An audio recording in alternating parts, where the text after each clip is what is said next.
My name is Luke Thompson.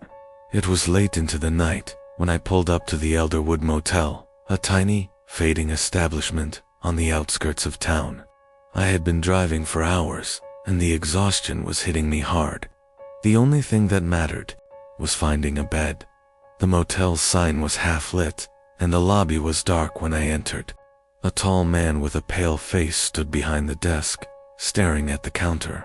"One night," I said. He didn't say anything, just handed me a key with a silent nod. Room dozy. As I walked away, I felt a strange sensation that I was being watched, but I shrugged it off. Room 12 was a strange place. The wallpaper was stained with age, and the air smelled faintly of something burnt. But I didn't cry, I just needed rest. I locked the door and lay down, but sleep wouldn't come.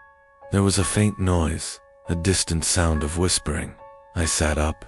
The whispers grew louder, coming from somewhere inside the room. I got up and scanned the room. At first, I saw nothing, but then I noticed the mirror. It was slightly fogged up, and as I looked closer, I saw a figure in the reflection, a man, sitting on the bed. I turned around, heart racing. The bed was empty.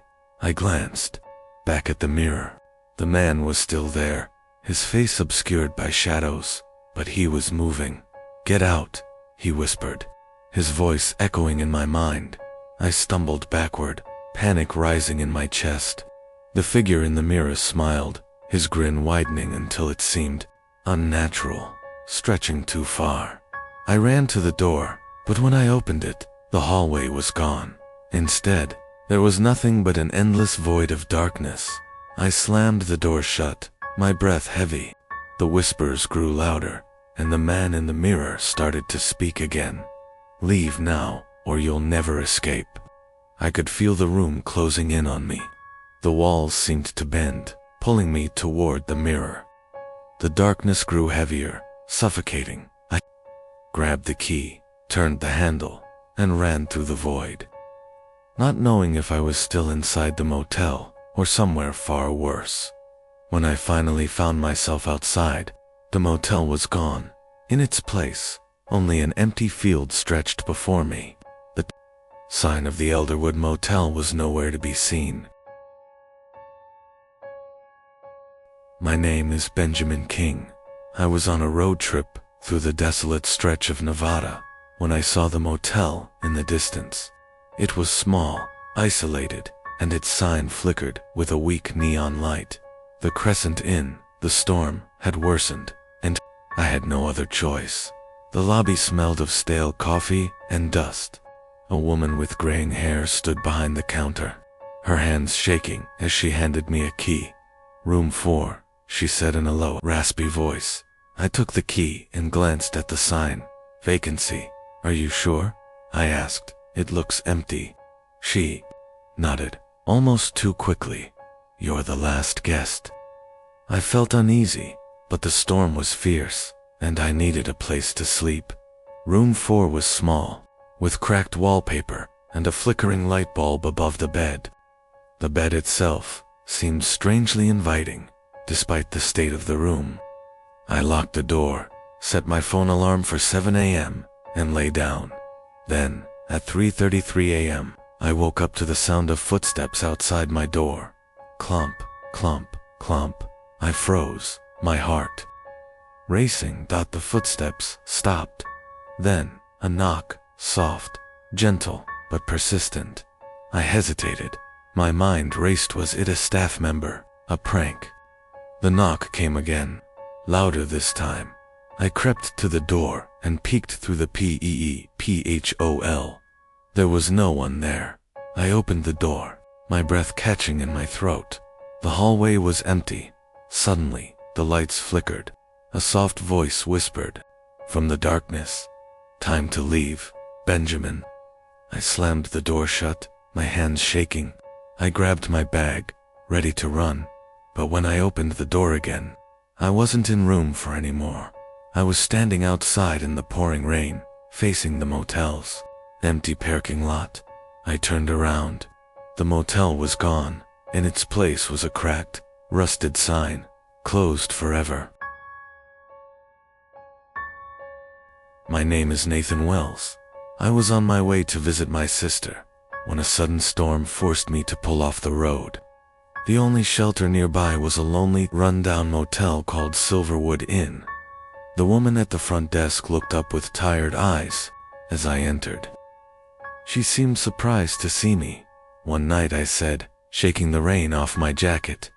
She hesitated, then handed me an old-fashioned brass key. "Room 105, she said, voice barely above a whisper. I turned to leave, but her next words stopped me. "If you leave your room, don't come back." A shiver ran down my spine. "Excuse me." But she just turned away, staring at the wall.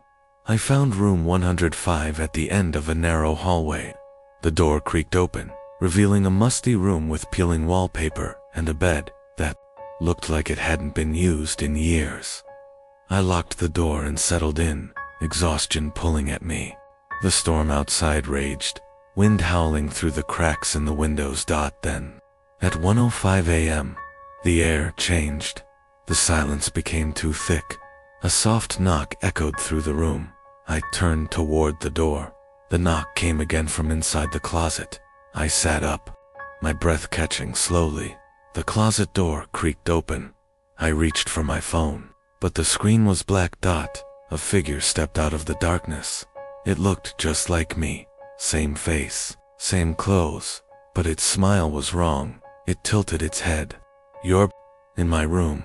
I bolted for the door and flung it open only to find myself standing back inside the same room.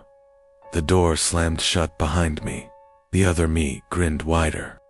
No one ever leaves room 105. My name is Daniel Harper. I was driving through the Midwest, heading home after visiting an old friend, when my fuel gauge hit empty. With no gas stations in sight, I pulled into the only building around a small, nameless motel on the side of Highway 23. The lobby was dimly lit, the air thick with the scent of mildew. A man with hollow eyes sat behind the counter, drumming his fingers on the desk. "One night," I said, sliding a 20 toward him. He didn't blink as he handed me a key. "Room 6. As I turned to go, he muttered, "If the phone rings, don't answer it." His tone sent a chill through me, but I was too tired to argue. The room was worse than I expected. Faded carpet, cracked walls, and a TV from the 80s. The bed was stiff, but it didn't matter. I set my alarm for 6 a.m. and collapsed onto the mattress. Then, at 2:30 a.m., the phone rang. I sat up, my heart pounding. It rang again. I reached for it, hesitating. A third ring. I picked up the receiver and put it to my ear. "Hello." Silence. Then, a whisper. "Why did you answer?"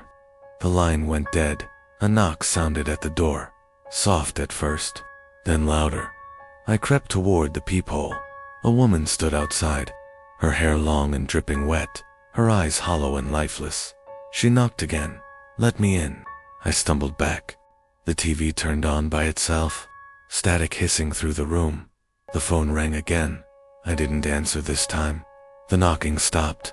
When I looked back through the peephole, the hallway was empty. At sunrise, I grabbed my bag and ran to the lobby. The front desk was covered in dust, the place abandoned.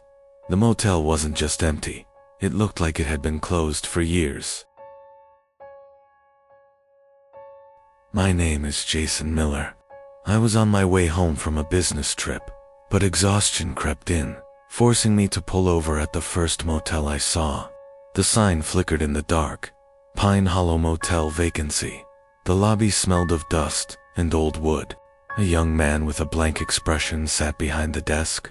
His name tag read Todd. "One night," I said, reaching for my wallet.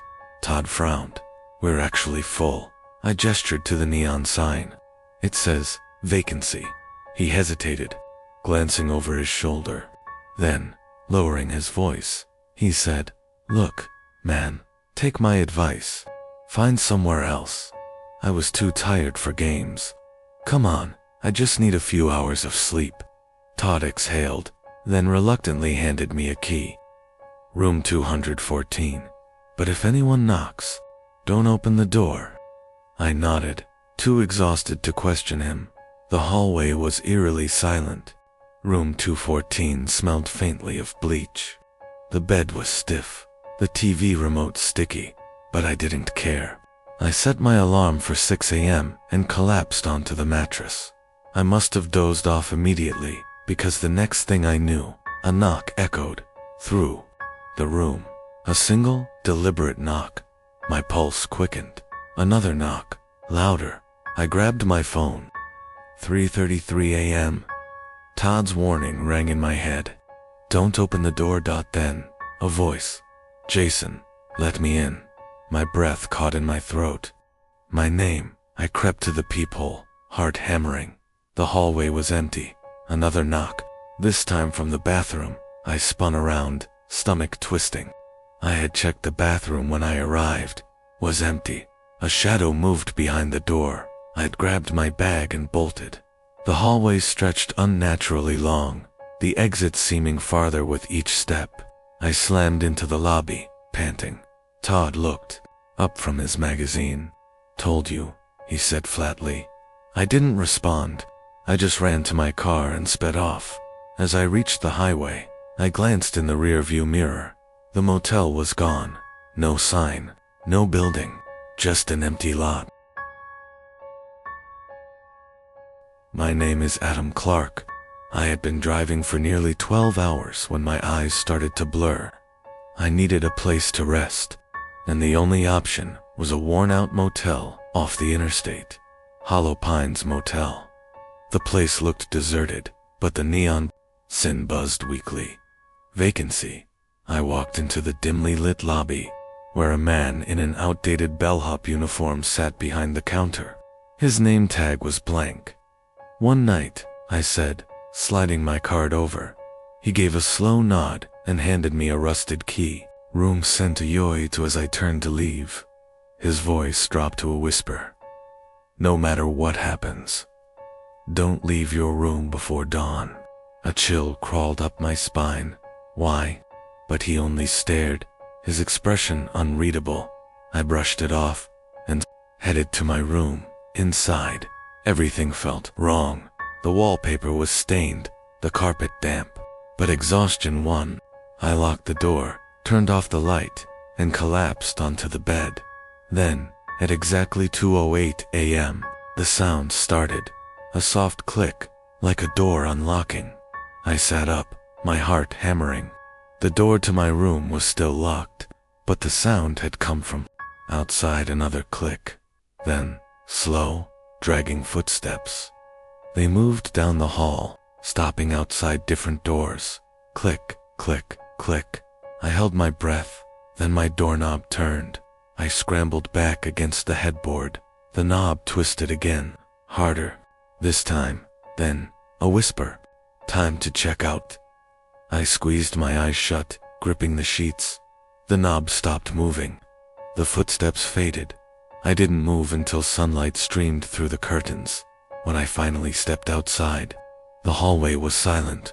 The other doors were wide open. Their rooms empty. At the front desk, the bellhop was gone. In his place, a dusty old sign sat on the counter. Motel closed since 1984. My name is Scott Avery. I was halfway through a cross-country road trip when fatigue hit me like a brick wall. The nearest motel was a shabby-looking place called Redwood Inn, sitting alone off the highway. It wasn't much, but it was cheap. The receptionist was an elderly woman with deep wrinkles and cloudy eyes. She barely glanced at me as she handed over the key.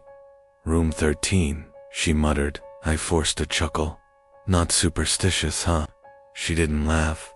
Instead, she leaned in slightly. Don't look in the mirror after midnight. I frowned. What? She waved me off. Just get some rest. The room was musty, the air thick with the scent of old wood and something metallic.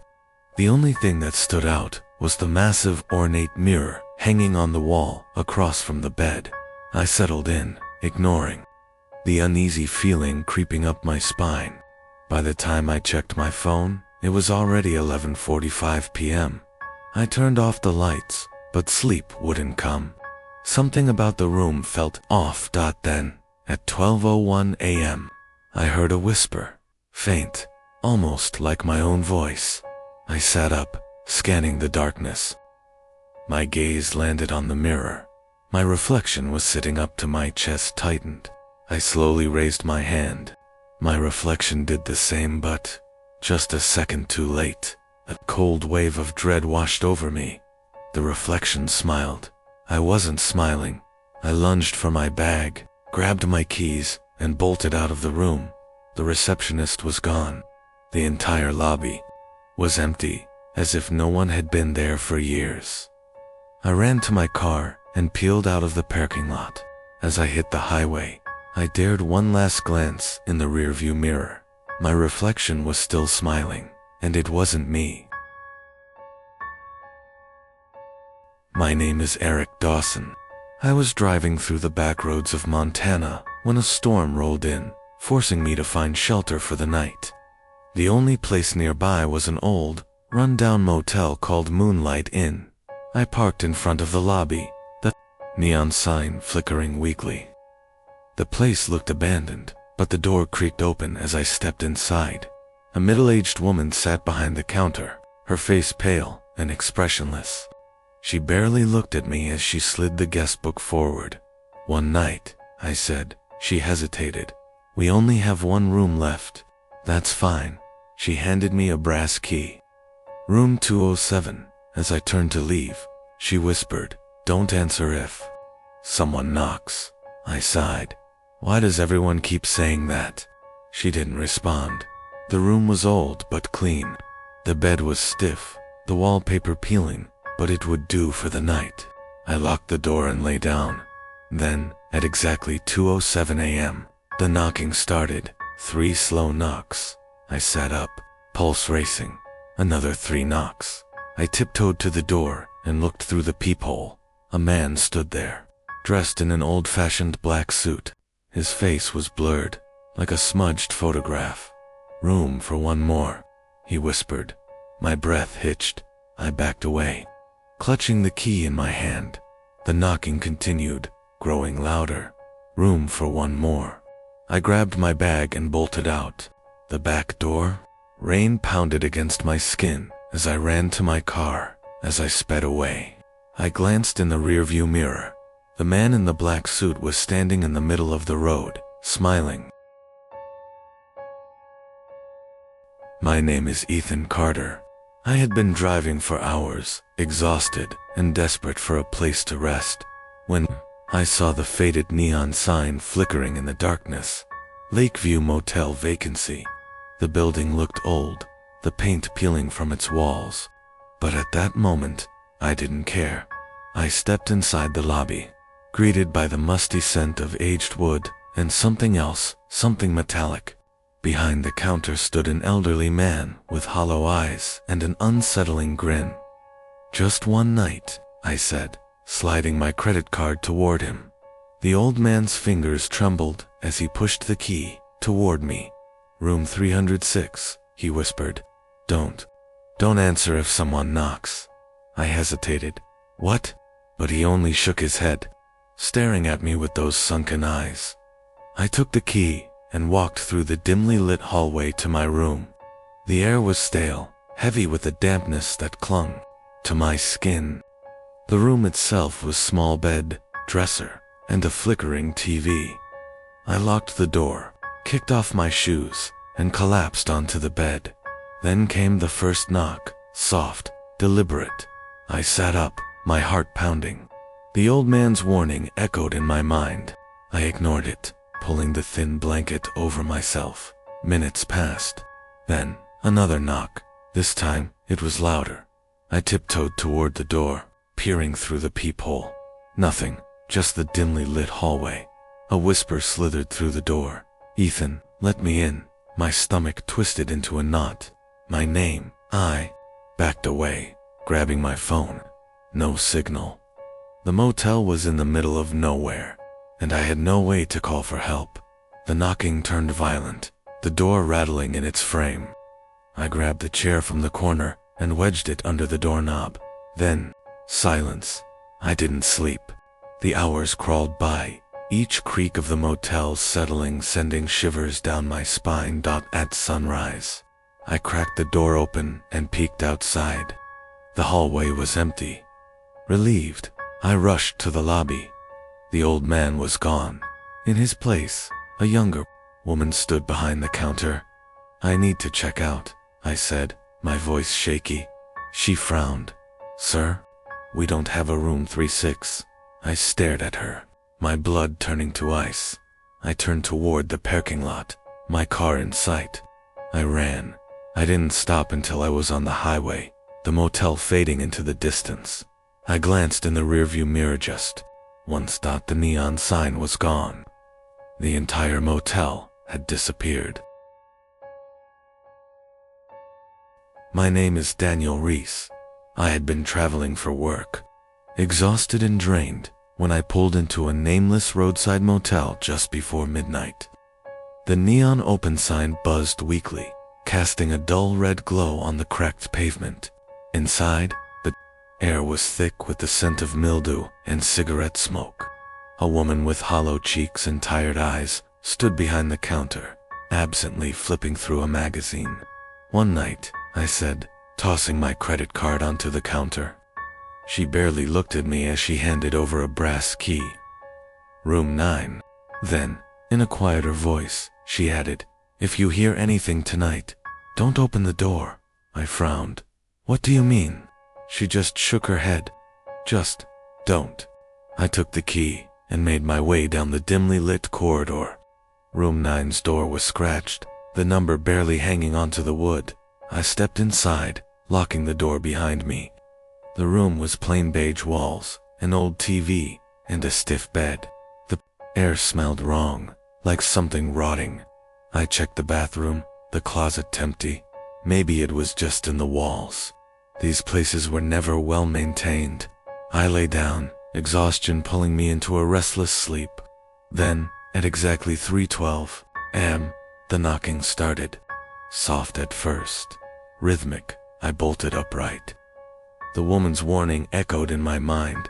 Another knock, harder this time. Then, a voice. "Help me." It was barely a whisper, a child's voice. I hesitated. No way was a kid out there at this hour. The knocking became frantic. The voice turned desperate. "Please, he's coming. Help me."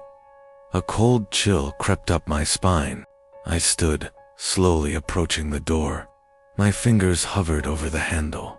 Then, a shadow passed beneath the doorframe. Something huge. The voice on the other side changed, deep, guttural. "I know you're awake." My heart stopped. I stumbled back, tripping over the chair. The doorknob rattled violently. Then silence. I didn't move.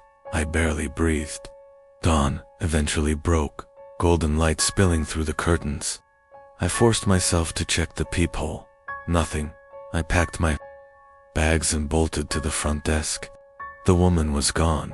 In her place, an old man sat, flipping through a newspaper. I need to check out," I stammered. He glanced up. His gaze was dull. "There's no room 9. I turned, my stomach twisting. The hallway where my room had been was now just a solid brick wall.